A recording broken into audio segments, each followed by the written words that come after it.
Good morning, students.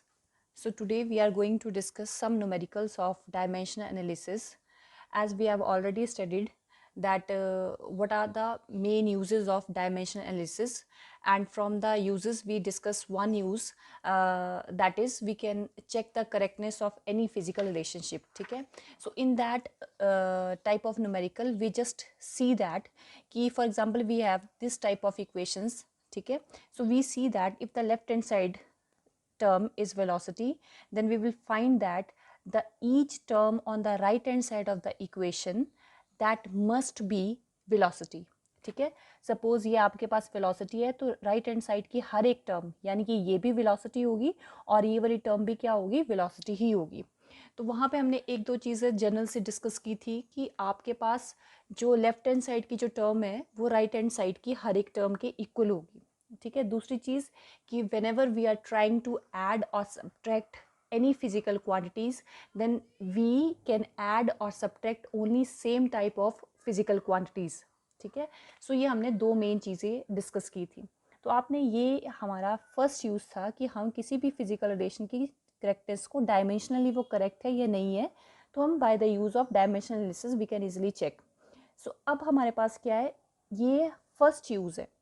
अब second use मैं आज नहीं करवा रही हूँ, सिर्फ मैं क्या करवा रही हूँ, आपको एक न्यूमेरिकल्स डिस्कस करवा रही हूँ कि आपके पास कुछ न्यूमेरिकल्स आते हैं जो आपके कॉम्पिटिटिव एग्जाम में भी आते हैं। ठीक है, ये जो आपका यूनिट है इसमें से या मेन एरर में से कॉम्पिटिटिव एग्जाम में क्वेश्चन बन जाता है, या फिर आपके पास सिंपल जो डायमेंशन एनालिसिस की है उसमें से न्यूमेरिकल बनता है। तो आज हम वो डिस्कस करेंगे न्यूमेरिकल्स जो है। ठीक है, अगर आपको ये लास्ट लेक्चर बिल्कुल क्लियर था तो आज के न्यूमेरिकल भी आपको ईजिली जो है you can able to find out the solution। ठीक है, if you are able to understand the previous topic ना only then।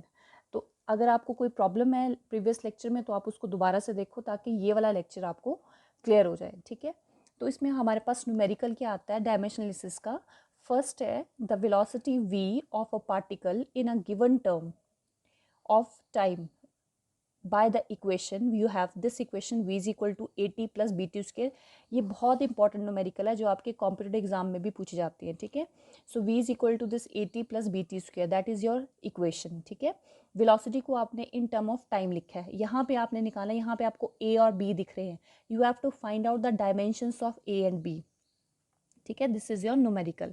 तो आपने क्या करना है, तो जैसे ही मैंने आपको लास्ट में बताया था कि अगर आपकी लेफ्ट हैंड साइड वाली टर्म वेलोसिटी है तो राइट हैंड साइड की हर एक टर्म जो है दैट मस्ट बी वो वेलोसिटी ही होगी। तो आपको इसमें ए और बी के डायमेंशंस निकालने हैं।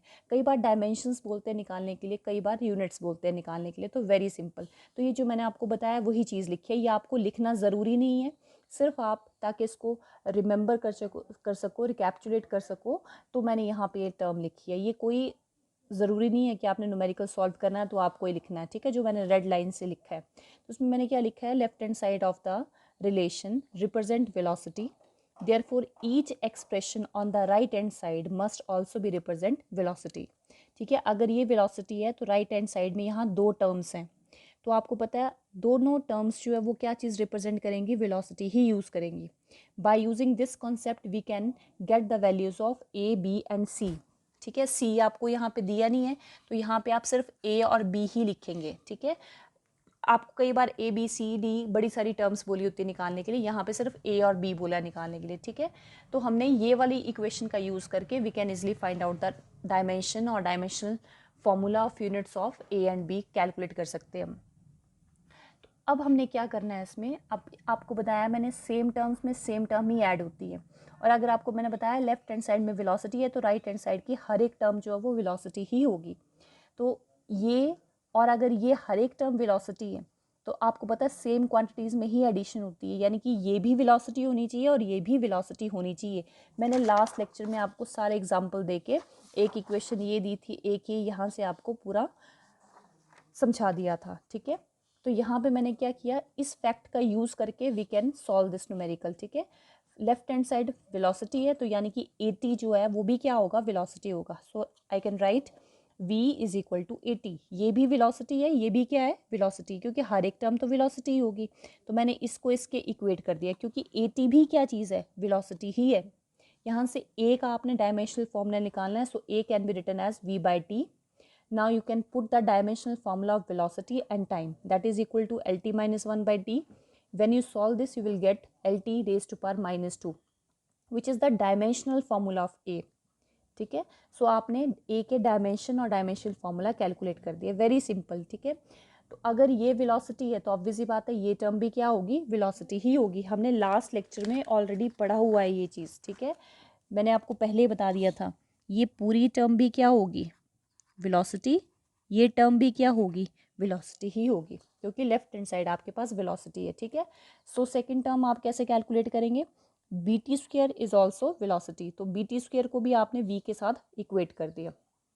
ठीक है, from this equation we will get the value of b which is equal to v by t square. So put the dimensional formula of velocity and then time, then you will get lt raised to power minus 3. So it is the dimensional formula, lt minus 3 is the dimensional formula of b. ठीक है, कई बार आपको dimensions के साथ units बोल देते हैं निकालने के लिए, तो आप यूनिट्स भी निकाल सकते हो. Unit of A is metre per second square and the dimension of B is metre per second, sorry minus 3. ठीक है, ये आपका यूनिट आ जाएगा. ठीक है, ये आपका क्लियर हो गया. अब आप इस न्यूमेरिकल को चेक भी कर सकते हो. ठीक है, यहाँ पे मैंने ए का डायमेंशनल फॉर्मूला निकाला है और यहाँ पे बी का, और मैंने आपको क्या चीज़ बताई थी कि लेफ्ट हैंड साइड वेलोसिटी है तो हर एक term right hand side velocity ही होगी. तो आप चेक भी कर सकते हो इस चीज़ का कि आपका ए और बी का ठीक है या नहीं है. तो चेक कैसे करोगे आप, अगर ये पूरी टर्म वेलोसिटी है तो इसका dimensional formula L T minus 1 आना चाहिए, और अगर ये टर्म भी वेलोसिटी है तो इसका डायमेंशनल फॉर्मूला पूरे का एल टी माइनस 1 होना चाहिए. ठीक है, तो ये सिंगल सिंगल टर्म, ये पूरी एक टर्म है, ये पूरी एक टर्म है, इसका भी एल टी माइनस 1 और इसका भी एल टी माइनस 1 होना चाहिए. तो आप चेक कर सकते हो. चेक कैसे करेंगे, ए का डायमेंशनल फॉर्मूला आपके पास ये आया है, बी का ये आया है. ठीक है, अब आप इसको इसी में, ये सॉल्व नहीं करना है आपने, मैं सिर्फ चेक करने का मेथड बता रही हूँ. तो अब आपके पास ए और बी का आ गया, यहाँ पे आप पुट करेंगे. ठीक है, तो आपके पास क्या बनेगा, ए का डायमेंशनल फॉर्मूला आपने निकाला है L T raise to power minus 2, T का क्या आएगा, ठीक है, कैपिटल टी. जब आप इसको सॉल्व करेंगे then you will get L T raise to power minus 1, यानी कि ए टी का dimensional formula L T minus 1 आ गया. क्लियर. अब आप किसका निकालेंगे, सेकंड. ये हमारे पास क्या चीज़ बन रही है, ये टर्म क्या बनी, वेलोसिटी ही बनी. अब आप सेकेंड टर्म में जाएंगे. ठीक है, सेकेंड टर्म में आपके पास V T raise to power minus 2 है. Then put the dimensional formula B, जो आपने क्या कैलकुलेट किया है, L T raise to power minus 3, B का dimensional formula. Then T square है, then it can be written as T raise to power 2, so it is equal to T raise to power minus 1, यानी कि B t square भी क्या चीज़ बनी, velocity ही बनी है. तो आप इन दोनों को ऐड करेंगे तो आपके पास 2 एल टी माइनस 1 आएगा, और एल टी माइनस 1 तो आप यूज़ करेंगे कि, लेकिन 2 जो है वो कांस्टेंट टर्म है, उसकी जगह आप 1 लिखेंगे. तो आपके पास लेफ्ट हैंड साइड भी वेलोसिटी और राइट हैंड साइड भी क्या आई, वेलोसिटी आई. या सिंपल आपने चेक करके ठीक निकाला कि अगर ये ए का डायमेंशनल फॉर्मूला ये आया है तो जब आप इसमें पुट करेंगे तो सॉल्व करके वेलोसिटी ही बननी चाहिए, तो वेलोसिटी ही बनी. बी का जो निकाला इसमें पुट करेंगे तभी भी वो क्या बननी चाहिए, वेलोसिटी ही बननी चाहिए. तो आपके पास आंसर क्या आया, करेक्ट आ रहा है. ठीक है, आप इस तरीके से चेक भी कर सकते हो. अब सेकंड आपको क्वेश्चन दिया है ये, इसमें आपने ए बी सी के डायमेंशनल फॉर्मूले निकालने हैं. ठीक है, तो वेरी इजी. अगर लेफ्ट हैंड साइड वेलोसिटी है तो राइट हैंड साइड की हर एक टर्म वेलोसिटी होगी. तो आप इसको इसके साथ कंपेयर करेंगे, देन फिर इसको इसके साथ, सेकंड इक्वेशन में, थर्ड में इसको इसके साथ. तो जब मैंने फर्स्ट केस में इक्वेट किया then will get A is equal to V by T square. Dimensional formula put करेंगे then you will get L T raise to power minus 3. अब ये इस पूरी टर्म का नहीं आया, सिर्फ ए का डायमेंशनल फॉर्मूला आया है. और जब आप ए का डायमेंशनल फार्मूला और टी का डायमेंशनल फार्मूला सॉल्व करेंगे तो आंसर क्या आना चाहिए, एल टी माइनस 1. वो आप आगे चेक कर सकते हो. फिर सेकंड में आपने b t raise to power 3 को वेलोसिटी के साथ कंपेयर किया, then you will get the value of b. ठीक है, सिंपल पुट करके सॉल्व करना है, ये आ जाएगा. फिर थर्ड केस में आप C T raise to power 4 को you can compare this with velocity, then you will get the value of C. ठीक है, यहाँ से आपके ए बी सी के डायमेंशनल फॉर्मूला आ गया. ठीक है, अब आपने उसको चेक करना है, और चेक करने के लिए बहुत सिंपल है, जो आपके पास इक्वेशन है ये न्यूमेरिकल में इंक्लूडेड नहीं है, ये चेक करने का मेथड है सिर्फ. ठीक है, आपने इसको चेक करने के लिए जो आपके पास इक्वेशंस बन रही है उसमें आपने ए बी सी के डायमेंशनल फॉर्मूले डालने हैं. जब यहाँ डाला मैंने तो ये बना, देखो ए का dimensional formula L T raise to power -3। Next t square है तो ये बनेगा टी रेज टू पावर 2। जब आप इसको सॉल्व करेंगे then you will get L T -1। तो ये वेलोसिटी होता है, यानी कि ये पूरी टर्म क्या है, वेलोसिटी है। Then you can put the dimensional formula v which is equal to lt raised to power -4 then t cube.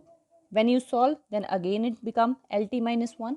In the next case put the value of c which is equal to lt raised to power -5 and t raised to power 4. When you solve it is equal to lt raised to power -1. तो right hand side की आपकी हर एक term जो है वो velocity ही represent कर रही है, यानी कि आपके डायमेंशनल फॉर्मूला जो आपने निकाले हैं दे आर करेक्ट। ठीक है, वेरी सिंपल। ये आ गया आपके पास सेकेंड। अब थर्ड है आपके पास find the SI units of A B and C in the given equation this. ठीक है, जो आपके पास ये इक्वेशन बन रही है इसमें आपने डायमेंशनल फॉर्मूला निकालने हैं। ठीक है, अब डायमेंशनल फॉर्मूला आप कैसे निकालेंगे, तो यहाँ पे आपके पास एक टर्म है a t raise to power 2 plus b upon t plus c. In this you have to find the SI units of A B and c. You have 3 terms. ठीक है, जिसकी आपने डायमेंशनल फॉर्मूला यूनिट्स निकालने हैं। तो आपने सबसे पहले ध्यान रखना है एडिशन वाली टर्म पहले करनी है। अब आपको पता है वही सेम फॉर्मूला, ये एक टर्म बनेगी आपकी और ये पूरी सेकेंड टर्म बनेगी। पूरी जो है ये एक टर्म है और ये सेकेंड ऐड हो रही है ना बीच में, तो ये सेकेंड टर्म है। इक्वेशन के अकॉर्डिंग ये टर्म किसके बराबर आएगी, वेलोसिटी के। तो ये सेकेंड पूरी टर्म भी क्या आएगी, वेलोसिटी के इक्वल ही आएगी। ठीक है, लेकिन इस वाली टर्म में आपने ध्यान से देखना है डिनोमिनेटर में टी प्लस सी है। ठीक है, टी प्लस सी दिया है। तो आपको मैंने ऑलरेडी बताया था कि आप हमेशा सेम टर्म्स में सेम टर्म्स ही ऐड करते हो। तो अगर ये वेलोसिटी है तो ये भी वेलोसिटी होगी, और वेलोसिटी में हमेशा वेलोसिटी ही ऐड होगी। ये वेलोसिटी है तो ये भी पूरी टर्म क्या होनी चाहिए, वेलोसिटी ही होनी चाहिए। लेकिन इसके डिनोमिनेटर में हम जाए तो सी टी में ऐड हो रहा है, वे टी इज़ द टाइम। तो अगर सी टी में ऐड हो रहा है तो सी का डायमेंशनल फॉर्मूला वही होगा जो टाइम का होगा। तो इसको आपको सॉल्व करने की ज़रूरत ही नहीं है। सी का dimensional formula that must be equal to capital T, T के बराबर होगा। तो आपका सी का डायमेंशनल फॉर्मूला क्या बनेगा, जो टाइम का होगा। ये आपका फर्स्ट पार्ट हो गया क्लियर। ये सी निकाल दिया आपने, सी का डायमेंशनल फॉर्मूला। और सी का डायमेंशनल फॉर्मूला अगर टी है तो सी का यूनिट क्या बनेगा, यूनिट आएगा इसका सेकंड। हो गया क्लियर। अब आपने पुराना मेथड इसको इसके साथ कंपेयर किया, सॉल्व करके L T raise to power -3 एक आ गया। अब ये सेकंड पूरी टर्म वेलोसिटी के इक्वल है, इसको कंपेयर करा। लेकिन डिनोमिनेटर में आपने टी प्लस सी का डायमेंशनल फॉर्मूला क्या डालोगे, सी इसमें ऐड हो रहा है तो सी का डायमेंशनल फॉर्मूला टी ही होगा। कई बार आपको ऐसे भी दिया होता है टी स्क्वायर प्लस सी दिया होगा, तो आप सी को फिर टाइम नहीं लिखोगे, टाइम के स्क्वायर में ऐड हो रहा है। तो जब आप टी के स्क्वायर में ये चीज़ ऐड कर रहे हो तो सी भी क्या चीज़ होगी, टाइम का स्क्वायर ही होगा। अगर टी रेज टू पावर 3 में आप सी ऐड कर रहे हो तो सी का मतलब क्या है, वो टी रेज टू पावर 3 ही है, जो पावर के साथ पूरी टर्म लेनी होती है हमें। ठीक है, तो यहाँ मेरे पास क्या आ गया, टी की जगह मैंने वैसे रखा और सी का डायमेंशनल फॉर्मूला मैंने टी डाल दिया। So v is equal to b by 2t and as you all know 2 की जगह हम कांस्टेंट टर्म यूज़ नहीं करते, तो मेरे पास आएगा b बाई टी। फिर b is equal to L T -1 into T and will get b is equal to L. तो b का यूनिट जो है वो मीटर आ जाएगा, वेरी सिंपल। ठीक है, लास्ट सम आपको मैंने दिया, आपके पास ये इक्वेशन दी है पूरी, where P is the pressure, V is the volume, ठीक है, T is the temperature and R is the gas constant. ये आपकी एक इक्वेशन दी है और इस इक्वेशन में ये बहुत इंपॉर्टेंट सम है ये। ठीक है, इस इक्वेशन में you have to find the dimensions of A and B। ठीक है, A और B के आपने डायमेंशंस निकालने हैं। तो A और B के डायमेंशन निकालने के लिए मैंने इक्वेशन लिख दी। तो अब ज़रूरी नहीं है आपने उसको कंपेयर ही करना है कि left hand side right hand side के अब इसको इसके साथ कंपेयर करने की ज़रूरत नहीं है। ठीक है, क्योंकि ये प्रोडक्ट में है, ये भी प्रोडक्ट में है। ठीक है, तो ये पूरी टर्म जो है वो इसके बराबर है। तो कंपैरिजन तब होता है जब ऐड हो, ये इसके बराबर है, ये इसके बराबर है। अगर आप इसको इसके बराबर कर भी दोगे तो ये पूरी टर्म इसके इक्वल है, तब भी मेरे पास 3 जो A और B 2 अननोन टर्म्स है उसकी वैल्यू नहीं आ सकती। तो एक और मेथड भी आपको बताया कि सेम टर्म्स में एडिशन होती है और सेम टर्म्स में ही सब्ट्रैक्शन होती है। सबसे पहले आपने इक्वेशन में यही ढूंढना है कि कोई टर्म ऐड तो नहीं हो रही है, कोई टर्म सब्ट्रैक्ट तो नहीं हो रही है। तो यहाँ पे देखो कंपेयर करने के बजाय यहाँ देखो आपने A का डायमेंशनल फॉर्मूला निकालना है। तो A upon v square P में ऐड हो रहा है, ठीक है, P इज़ द प्रेशर। अगर ये पूरी टर्म इसमें ऐड हो रही है तो इसका पूरी का डायमेंशनल फॉर्मूला वही होगा जो प्रेशर को होगा, वेरी सिंपल। और B जो है वो वॉल्यूम में सब्ट्रैक्ट हो रहा है, तो सेम टर्म्स जो है सेम टर्म में ही सब्ट्रैक्ट होती है, यानी कि B का डायमेंशनल फॉर्मूला वही होगा जो वॉल्यूम का होगा, कंपेयर करने की ज़रूरत ही नहीं है। तो A plus P plus A by v square, ये पूरा प्रेशर में प्रेशर ऐड करोगे तो आपके पास प्रेशर ही आएगा।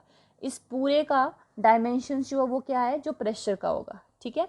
तो मैंने क्या लिखा, A upon b square plus P की जगह ये पूरी टर्म क्या है, प्रेशर ही है, तो मैंने इसको कंपेयर कर दिया। A by b square is equal to pressure, now A is equal to p v square, put the dimensional formula of pressure, and then यहाँ वॉल्यूम का स्क्वायर है तो volume is equal to L cube की whole power 2 आएगी। तो जब आप इसको सॉल्व करोगे तो एल रेज टू पावर 6 बनेगा, ठीक है। This is L raise to power 6। When you solve that you will get the dimensional formula of A, ठीक है। So B minus V has the dimension, volume में से ये वॉल्यूम ही है, B क्या चीज़ है, वॉल्यूम ही है, वॉल्यूम में से वॉल्यूम को सब्ट्रैक्ट करोगे then you will get volume, तो वो वॉल्यूम ही आएगा। तो यहाँ पे मैंने कंपेयर किया v is equal to b, so b का डायमेंशनल फॉर्मूला वही है जो वॉल्यूम का होगा, which is equal to L cube, ठीक है। ये आपने ध्यान रखना है।